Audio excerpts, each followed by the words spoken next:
ये पोस्ट उन शूद्रों को समर्पित है जो ब्याज पर कर्जा लेकर कांवर ढोते हैं, रामायण महाभारत का तो कीर्तन पाठ करवाते हैं, काम सम्मानित जीवन जीने का अधिकार देने वाले संविधान को नहीं पढ़ते, अपनी गुलामी की बेड़ियों को खुद मजबूत करते हैं और फर्जी सीना फुलाकर घूमते हैं। सबसे अधिक दुर्गा पूजा, गणेश पूजा, सरस्वती पूजा व कांवड़ ढोने का काम पिछड़े, अतिदलित व आदिवासी ही करते हैं। यदि सरस्वती की पूजा से ज्ञान, लक्ष्मी की पूजा से धन, दुर्गा की पूजा से शक्ति, हनुमान की पूजा से बल व गणेश पूजा से धन, वैभव, ऐश्वर्य मिलता है तो सबसे विद्वान, धनवान, शक्तिवान, बलवान व ऐश्वर्यशाली शूद्र, अतिदलित, पिछड़े व आदिवासी होते। पर ये सबसे दुखी, गंवार, अशिक्षित, गरीब, बदहाल यही है। अंधविश्वास त्यागो, शिक्षा को गले लगाओ। शूद्र, ओबीसी, एससी, एसटी, इनकी हिंदू धर्म में क्या हैसियत है? नंबर 1, गीता के 4 अध्याय के 13वें पद में लिखा है, ये जो ब्राह्मण, क्षत्रिय, वैश्य व शूद्र जो विभाजन है वह मेरे द्वारा ही रचा गया है।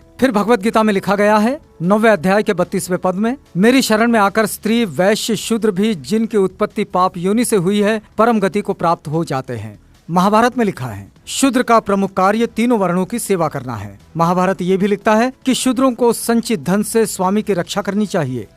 रामायण में लिखा है शूद्र तपस्या करे तो राज्य निर्धनता में डूब जाएगा।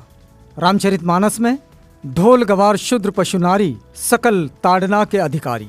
रामचरितमानस में ही पूजिए विप्र सील गुणहीना शूद्र न गुण गण ज्ञान प्रवीणा।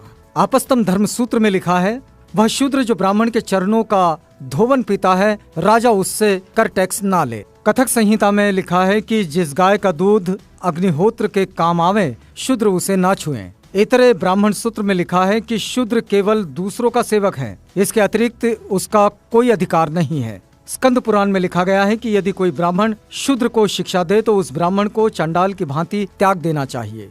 गौतम धर्म सूत्र में लिखा है कि यदि कोई शूद्र वेद सुन ले तो पिघला हुआ शीशा लाख उसके कान में डाल देना चाहिए। यदि वो वेद का उच्चारण करे तो जीभ कटवा देना चाहिए, वेद स्मरण करे तो मरवा देना चाहिए। विष्णु स्मृति में लिखा है कि देव यज्ञ व श्राद्ध में शूद्र को बुलाने का दंड 100 पर्ण।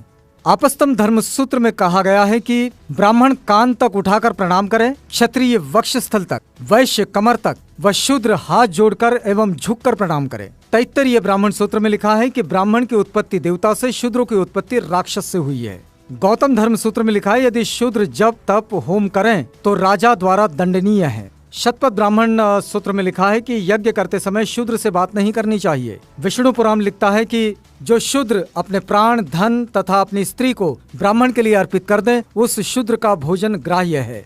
महाभारत के अनुसार शूद्र राजा नहीं बन सकता। गीता के अनुसार शूद्र को ब्राह्मण, क्षत्रिय और वैश्यों की गुलामी करनी चाहिए। रामायण के अनुसार शूद्र को ज्ञान प्राप्त करने पर मृत्यु दंड मिलना चाहिए। वेद कहते हैं शूद्र ब्रह्मा के पैरों से पैदा हुआ है इसलिए वो नीच है। मनुस्मृति के अनुसार शूद्र का कमाया धन ब्राह्मण को बलात् छीन लेना चाहिए।